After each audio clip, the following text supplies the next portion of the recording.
பரிசுத்த நாமத்திற்கு ஸ்தோத்திரம் உண்டாவதாக. சமாரியா நாட்டால் ஆகிய ஒரு பெண் தண்ணீர் எடுக்க வந்தால் இயேசு அவளை நோக்கி தாகத்துக்கு தண்ணீர் கொடு என்றார் என்பதாக யோவான் நற்செய்தி கூறுகிறது. யூதர்கள் பெரும்பாலும் சமாரியர்களுடன் எந்த தொடர்பும் வைத்துக் கொள்ள மாட்டார்கள். அது அன்றைய யூதேயாவில் நிகழ்ந்த சாதி ஏற்றத்தாழ்வு அடக்குமுறையின் தாக்கமாக இருக்கலாம். ஒரு சமாரிய பெண்ணிடம் பொது இடத்தில் பேச இயேசு தயங்கவில்லை. ஆனால் பொது இடத்தில் ஒரு பெண்ணுடன் பேசுவதை வெட்கங்கெட்ட செயலாக பழமைவாத யூதர்கள் கருதினார்கள். ஆனால் துருப்பிடித்த பழமையை காலில் போட்டு மிதிக்க வந்த இயேசு பெண்களை மரியாதையுடன் நடத்தினார்.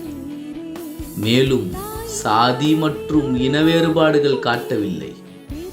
மிக முக்கியமாக அவர் ஆண் பெண் பாகுபாடே பார்க்கவில்லை. ஆமென்.